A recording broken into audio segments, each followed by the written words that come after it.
Hello everyone, I'm Jesus and welcome to the next episode of The Road to Old School MTG. This video is round 3 of an Atlantic tournament held at Dave's Time Warp in Cedar Grove, New Jersey. This is for the December tournament, and it was Atlantic Gentleman's Rules, so no Mind Twist or Library of Alexandria, and also it was proxy friendly. I am playing a Bantamgeddon deck, which is just Bantamgeddon with blue for Serendipity Freets and blue power. I won the first 2 rounds, so it was a 4-round tournament. This is now going into round 3 right now. We're both drawing. I believe there's no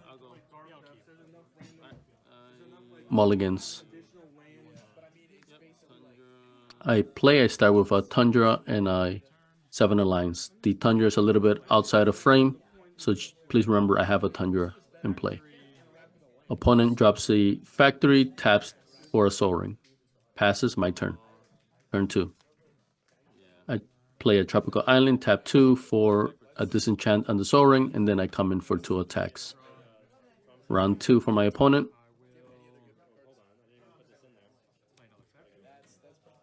He plays a second Mishra's Factory.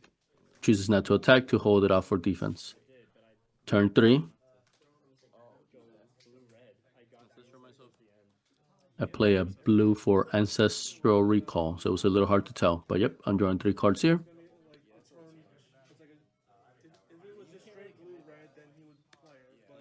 I play a Plains, so 3 lands.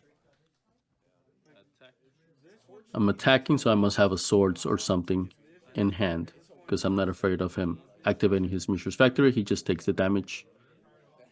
I'm tapping stuff. Okay, I play another 7 Alliance, and I pass. Turn 3 for my opponent now. City of Brass. Takes the damage from the city. Chain Lightning on my 7 Alliance. He passes. My turn. Turn 4. So I recently went a little higher on my land count and also went higher on the Moxes. So I want to be able to do a land drop the first few turns. So here I play another land. I attack for 2. He did not block. And now I have enough for an Bantamgeddon. I pass. Turn 4 for my opponent. He plays a island.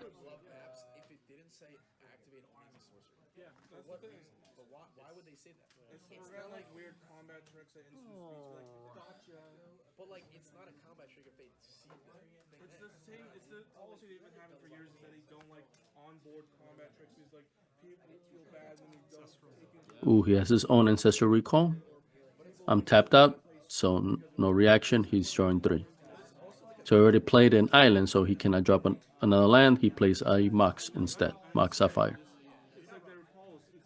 So if I have an Armageddon in hand, I'm hopeful that he taps out to cast something, and then I can Armageddon the following turn. But he's just passing. So there's no creatures, so no creatures gain the Forest Walk.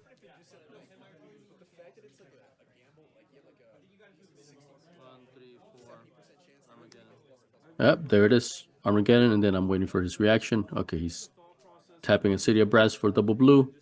Mana drain, so he's gonna get 4 mana during his next main phase. So then after that, I'm attacking. Okay, so I'm tapped out. So he could animate and then block the Savannah line. So I'm not sure why I'm doing this.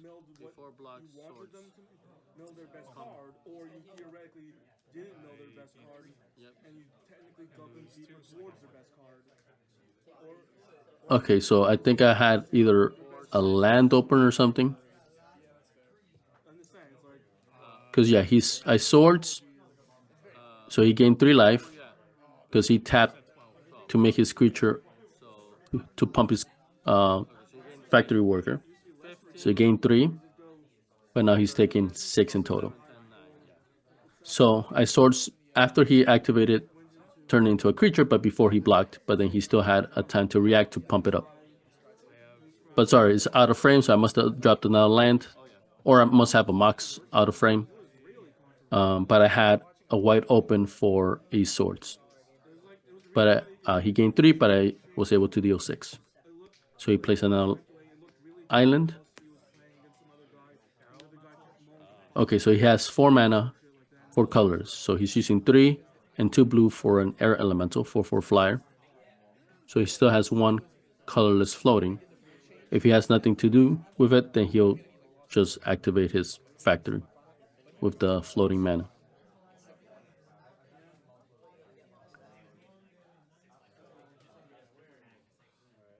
So I'm at 20, he's at 9. So if he activates, he could attack with the, but then he'll leave himself open. And he probably wants to keep the factory open to double block the Urnum. Okay, so yeah, I think he's tapping his, he's touching his, on his factory, signaling that he's just, oh yeah, there we can see my second Tundra. So yeah, he just dumps the extra mana and then he just passes. So I have 5 for a Sarah Angel. He taps double blue for a counter spell. But then I'm still coming in for the attack. So now he cannot activate the factory. So then I can just come in and then he cannot double block with my Urnum. So he took the damage 4. So he's at 4, I'm still at 20. He plays his second factory, which is good because then he can pump it up his own factory to a 4/4 if he's defending. Or he can double block and then pump each one to 3/3s. So this gives him a lot of flexibility now. So I'm tapping 2. Time Walk. So here I think I'm baiting him. Depending if he counters or not, I have a follow-up to this. So I guess, yeah, he lets it go through, and then I Armageddon. So my reasoning was, if he didn't counter the Time Walk, he probably doesn't have a counter spell. And then I can now cast the Armageddon, which is the more important spell. Because he's playing blue, he can Side Blast maybe the Lion, but he cannot Side Blast my Urnum. Because if he did, then I would just not attack. So he's thinking here. If he had a counter spell, I'm sure he would have cast it already. Maybe a Boomerang or something.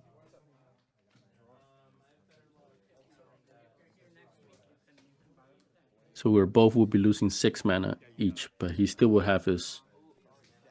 Okay, so yeah, he's scooping the game by this point. He was already at 4. So we are going to go into game 2. This is game 2. He mulligan down to 6. Drops an island, passes. My turn. So I draw.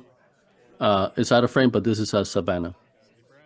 Turn 2, he plays a City of Brass and a Mox, so 3 mana open. He passes. Tropical Island, so I have a Savannah and a Tropical Island, 2 mana. Chaos Orb. So me personally, if I have enough mana, I tend to cast the Chaos Orb. A lot of people may not.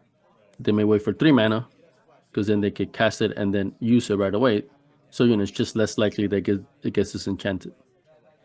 But I want to have my mana open to do other things, so I tend to just cast it. Unless I have a target for it right away, in which case I would hold it off, cast it, and then activate it same turn.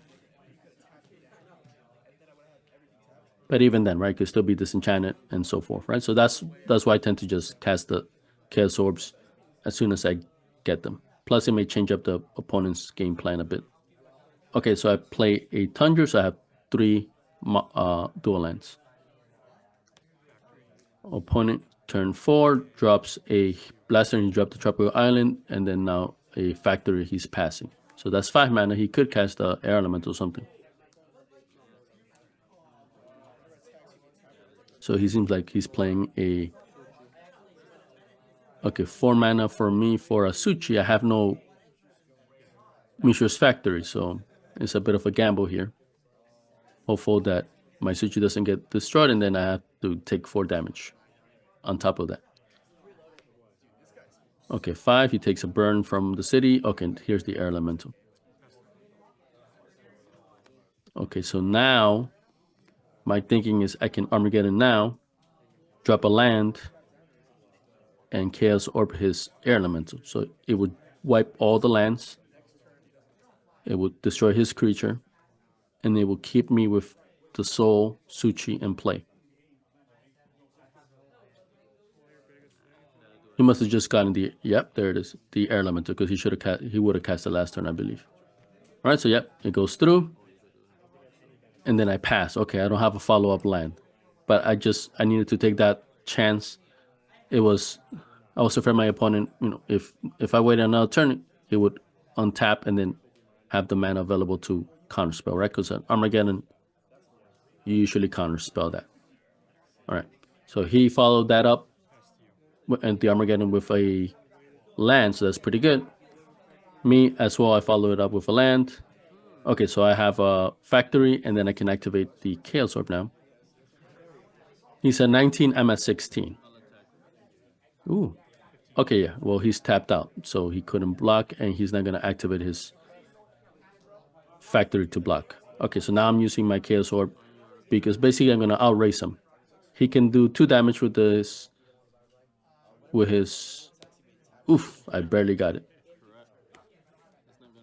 So he can do 2 damage attacking me back with the factory, but I do 4 damage attacking him. So I'll win the race that way. You heard it, right? Boom. Yeah. Solid edge hit. His turn.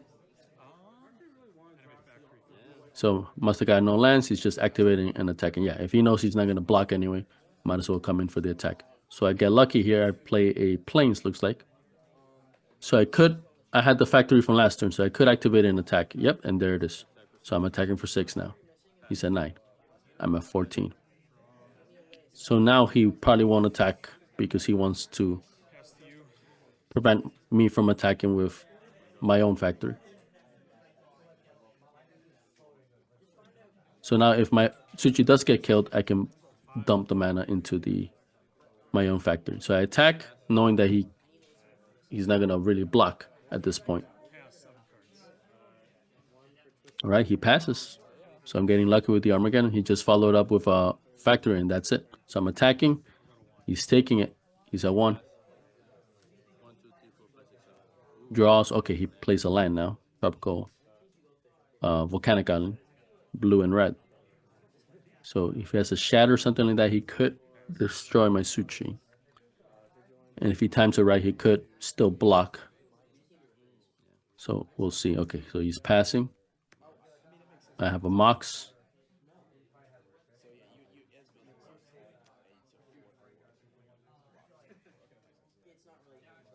So I could attack with my own factory, but I think I'm gonna just not be greedy, come in for something that's more. Okay, so he's activating before blocks. So I think this is disenchant, or I'm tapping 2 mana.